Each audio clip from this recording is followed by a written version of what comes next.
Hi, I'm a registered nurse and I have had a near-death experience. I want to let you know that it was real. There was a drop in blood pressure, there were no drugs in my system, there was no lack of oxygen, there was nothing there that would make me have an hallucination, and I saw spirits around me.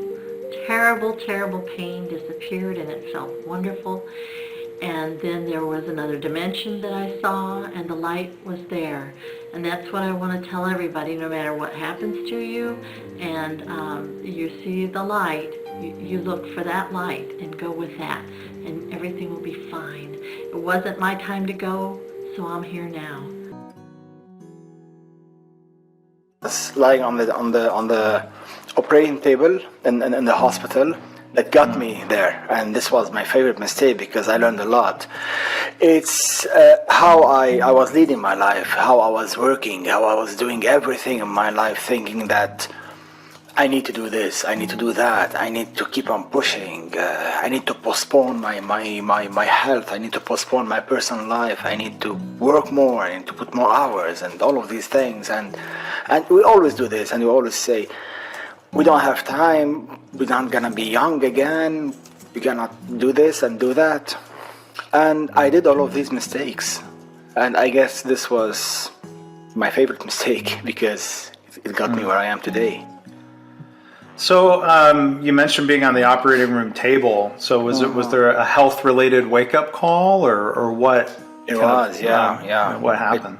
It was big. I mean, for 2, 3 or 4 years maybe, my wife kept telling me you have to go and get your health check and go to the doctor, and I was neglecting this because I thought I don't have time, I need to work more. I mean, it's not enough to work 15-16 hours a day. I need to work more because sometimes you just enjoy the spotlight, sometimes you just enjoy the more zeros in your bank account, the status, the lights, the attention, everything. And one day I went to the doctor and I told the doctor I need to get my health check, and I did. And when I woke up after 5 or 6 hours, he did like the whole check and everything, and he was standing just next to me, and he had his arm reaching in front of my face, and he stretched his fingers, and I was like, can you count this? I was like, okay, good. Another doctor thing, I need to count his fingers now so he can clear me. I was like, yeah, I'm awake, 5 fingers. Can I leave now? I need to go to my office. And he said, no, these are 5 months you still have to live. And it hit me. It's like everything just went into slow motion right away. And everything stopped moving for a while, and I was like, what? He said, you have an extreme internal inflammation, and it has poisoned all your blood and everything, and your organs stopped working, and I give you 5 months tops, so go ahead, enjoy. Wow. So yeah, that was the wake-up call. It wasn't anything nice or fun, but it was a wake-up call.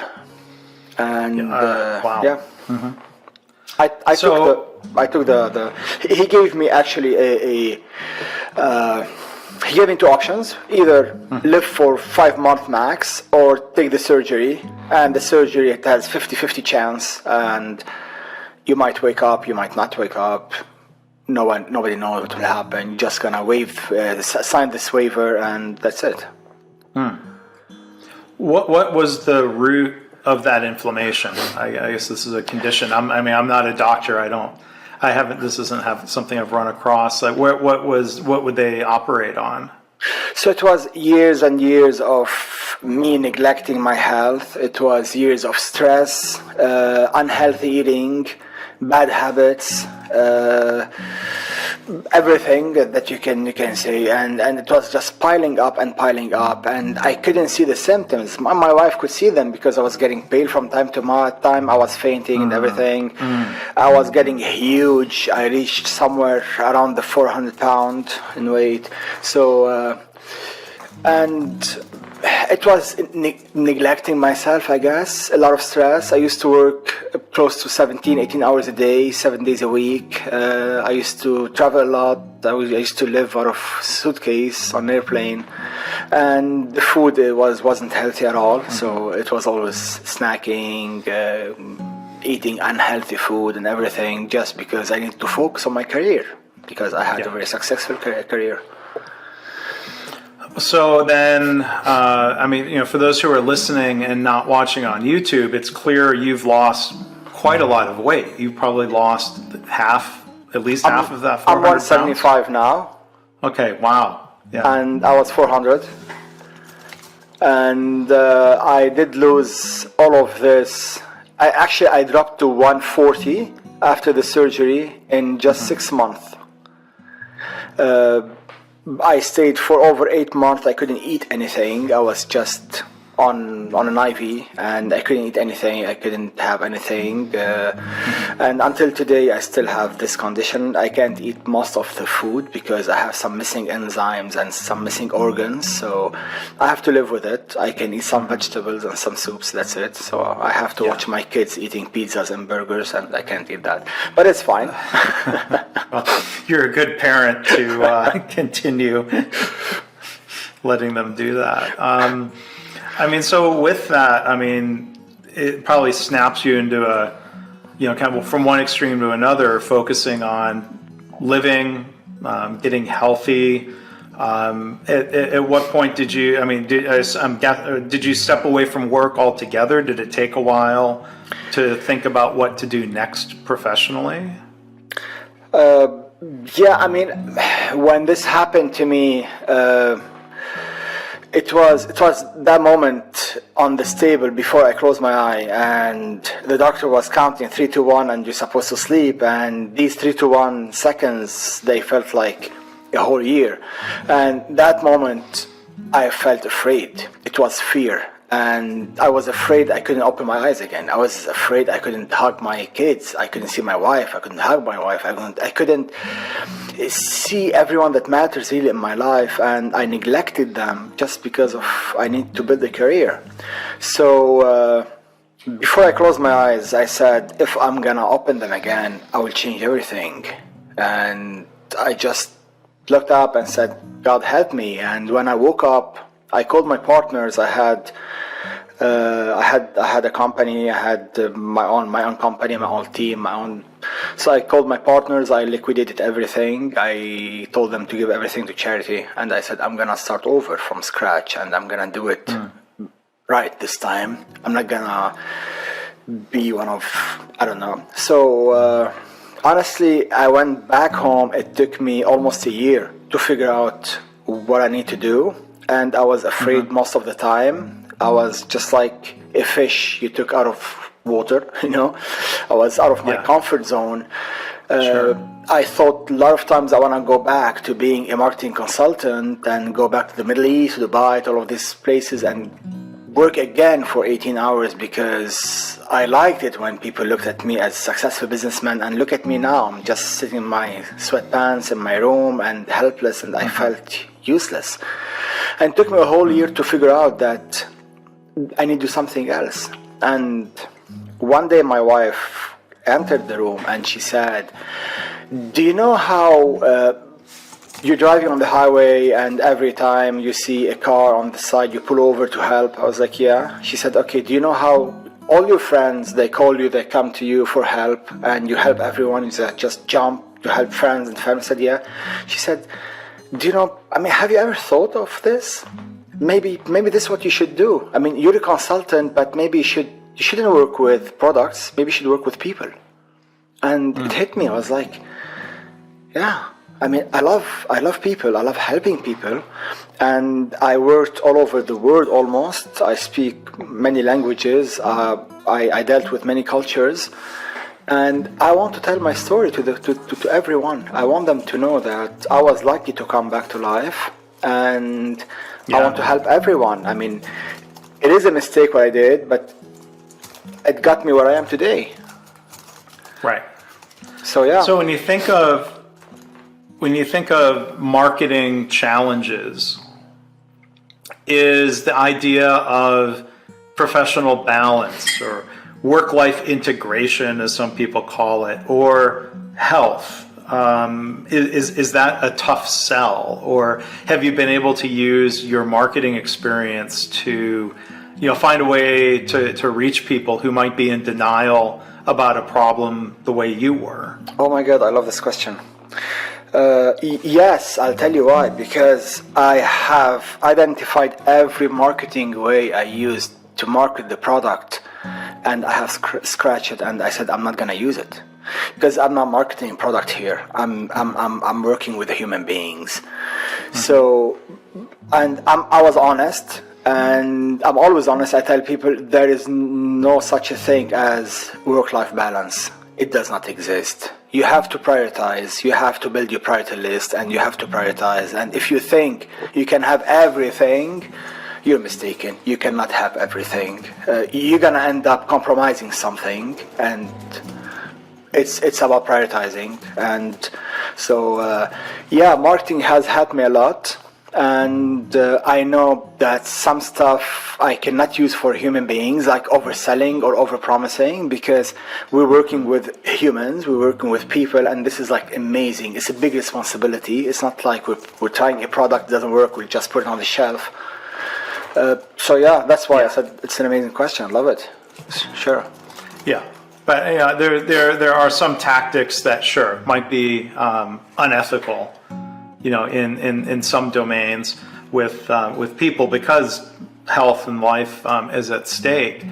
But are there certain, like, what methods would you continue using? I'm not a marketing expert, but I think of testimonials, or aspiration of holding up an example, to catch the attention of people, or what are the things that you can still use kind of from your background in marketing, even though this is different?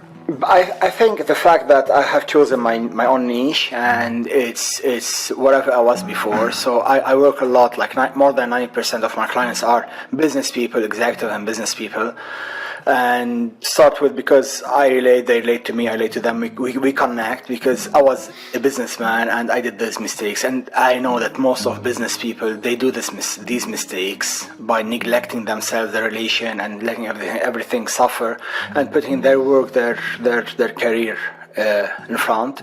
So this is the first marketing tactic or approach I use. I tell them my story, and I show them testimonials. I have loads of testimonials on my website published, so they see them with names of everyone who wrote, and they are very well-known names. And I tell them my story. I tell them, Google me, go see me on cover of magazines, and look at me now. And a lot of people just call me and say, are you serious? You were there, you were like on top, you're like eight-figure business owner and stuff, and just left everything and came back here. I said, yeah, I'm happier. I am happier. I have less money, but I'm happier. And this is the compromise I was talking about. This is like when you need to really prioritize. So, you mentioned having worked in many countries. When you talk about this dynamic of people neglecting relationships or health, having that drive so heavily focused on, like you said, money, attention, the pride and joy sometimes, that people get out of work. How common? I know it's probably hard to generalize sometimes across countries. How much of this is more of a problem in certain countries? How much of it is just part of being human? I think it's divided into three areas. One is our childhood, and we have the childhood programming. We've seen it that people growing up in different countries, they tend to act differently when they're adults. So this is one part of it.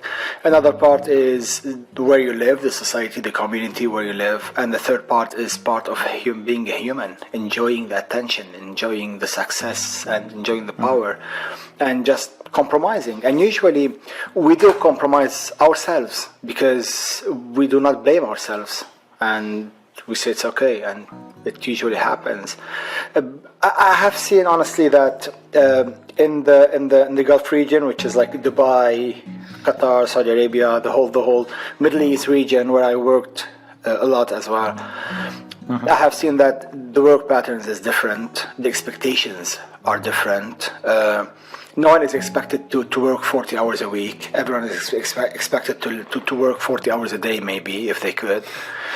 The pressure is high, and everyone thinks of it as, I'm going there for a couple of years, I want to just make a couple of millions and come back. And once they get there, they get stuck, and they live there for a long time, and they want more and more and more and more. And this is where we come in as coaches, and we say it's enough. You have to say it's enough. You should retire some. I mean, the best players in the world, they retire at a certain age. So yeah. I mean, when it comes to sports, there's one sports show I listen to, and one phrase they use a lot is "Father Time is undefeated." Some athletes age better than others, but eventually the body breaks down, especially when it comes to something like sports. But you think about physical activity. I mentioned in the introduction martial arts and yoga, and then I think of yoga, something my wife practices. I can't claim any personal practice. She encourages me to, but yoga being both physical and mental, maybe martial arts are as well, and then meditation, something I have tried. I'm not good at it. But this combination of practices, was this all something that you embraced after your wake-up call? No, I started practicing martial arts. I was 4 years old, actually. And okay.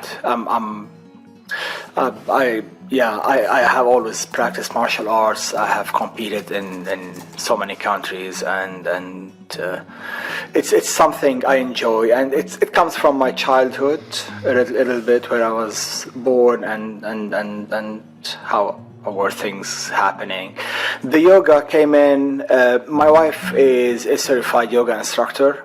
And when I gained a lot of weight, I couldn't practice martial arts anymore. So I thought I'm gonna just tone it down and go to yoga. And I was wrong, because yoga is tough. And it is very physically demanding when I've tried it. I have a respect for it. I mean, I thought it was easy being a martial artist, but it's not, and it is demanding. And I love yoga. I practice yoga now every day. Meditation, I started, I was 11 or 12 years old, and I do practice daily transcendental meditation, and it keeps me calm and So that's interesting that you started that practice as a child. How were you introduced to that? I don't know. I mean, I was born in Beirut, in Lebanon, in 1976, and it was war, and we had nothing. We needed to hide from war. We needed to stay alive every day, because there were snipers everywhere, war everywhere, and just close to my house where we used to live, there was this dojo, this center, and the instructor was amazing, and I looked up to him, and he took me in, and this is all what it took. He said, come in, and I got hooked, and I never stopped. And when I reached like 30 years old or something, I graduated, and I was an official instructor of martial arts, of jiu-jitsu. He called me in, and I was teaching in his club again, just to return the favor. And I was also telling my story to the students, that I was 4 and 5 years old, afraid, running from bombs, crying, afraid. I wanted to stay alive. I didn't know what's happening. I was seeing people on the streets sometimes with their blood and everything. And this person took me in and said, come, let's fill your time with something useful. let me teach you some discipline, some kicking, something just to let the negative and the tension out. And it worked. And now my son is a martial artist, and he's a brown belt. So yeah. It's hard to imagine. I've met. There are many engineers and business people who left Lebanon during the war, and I've met many of them in the United States. And it is hard to imagine. You're in Ohio now. I was born in Ohio and was living in the Dayton, Ohio area in the late 70s. A very quiet, peaceful environment. So, I clearly don't even know what to say. It's good to be able to survive that and build strength, I guess, from some of those experiences and learning, as you were mentioning, different ways of doing your best to cope with what life throws at you. Yeah, there's a really interesting lesson there. That's right. And as I said, it affects our whole life, and it's a part of childhood programming. I mean, I left Lebanon maybe about 13 or 14 years old, but it has affected me all my life. And all my life I was working hard to give my kids something I didn't have, to give them a childhood, to give them something. And it's funny you mentioned Ohio and the peace and the quiet, and this is what drew me to it, because I have family in California, I have family in Arizona, my sister lives in Rhode Island, and I stayed for a while in DC, and then when we decided to settle, I told my wife we're going to Ohio. She was like, what? Why? I said, I took a road trip, and the moment I went inside in Ohio, I felt peace. I love it. And so, yeah, I guess you said it right. Yeah, well, good. I'm glad that you've found your way there, and that you're doing so much better now than you had been before. Before we wrap up, I want to ask, what's the profile of the type of client that you coach in terms of profession, location? Tell us more about the type of people you work with. Location, I work with a lot of people from all over the world. I have clients in India, I have clients in Dubai. It's easy for me to have clients in Dubai because I speak the language, I know the culture. I speak all the Arabic variation languages, all 5, 6 of them. I have clients in Europe, in France. I also lived for a while in France. I speak fluent French. And Canada as well, especially the French Canada. And the bulk of my clients are in the States, definitely. And the profile would be, I target mainly business people. Now, I get everyone. But I target business people because I know exactly what every businessman and woman they go through. I know their demands. I know they don't want to compromise something. I know what they want, and I know exactly where they are, where they want to be, and I'm able to help them. I have developed my own method, my own program, and it's based on research. It's very well researched. I've been doing it for over 3 or 4 years, and we have amazing results with this program. It's a very easy 3 steps program, and it's fun, and it's very business oriented. It has a lot of goals, a lot of milestones, and we keep track of the results and everything, just like a business way, because I believe a coach is not there just to be a friend or just to say yes, and that's it. I mean, most of my clients hate me sometimes because I hold them accountable for stuff, and that's fine, because at the end they will thank me and they will say, okay, you were right. But I mean, this is the profile, business people, and it's more, this is why I call it executive coaching. It involves health and work and life and everything in a holistic approach. Yeah. And I know one thing you talk about on your website, developing positive habits and changes. So what's, is there a thought you want to share with the audience about, kind of putting aside old habits and developing new habits that are more positive. Definitely. We cannot change our lifestyle if we don't change our habits. We have to change our habits in order to change our lifestyle. And we cannot change our habit if we don't know our purpose. And to know the purpose, we need to discover the why and to have the clarity. And it's all linked. And the very beginning, the start is the why. And this is the most important part of it. And this is the annoying part and the important part. And once we discover this, we have the roadmap. We have what I call destiny map. And this is where we start working on habits. I can give you a quick example. I have one of my clients. She's an amazing female. She's a businesswoman, CEO of a big firm, and I'm sure she'll be listening to this now. She doesn't skip any podcast I do. So she called me one day. Now she's gonna get mad and she's gonna call me and say, "How dare you?" She called me one day and she said, "Listen, Matt, it's not our day and it's not our session, but I need something urgent." I was like, "Yeah, sure, tell me." And she's been my client for a couple of years. And she said, "We always talk about business and like goals and stuff." And she goes like, "I want to lose some weight." I was like, "Wow, okay, that's new. I never heard you saying this before."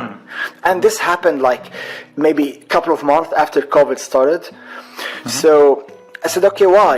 And she starts telling me all of these excuses like, "Yeah, I miss my old jeans. I want to fit back. I want to feel good," and all of these things. And then, yeah, COVID and stuff. And then I started getting more annoying and touching that point that really gets her annoyed. And she hung up on me a couple of times. Then she called again. And at the end, she yelled and she said, "I want my husband to see me again." And I said, "So this is the real why. The real why is not because you want to fit in your old jeans. The real why is not because you're binging on snacks.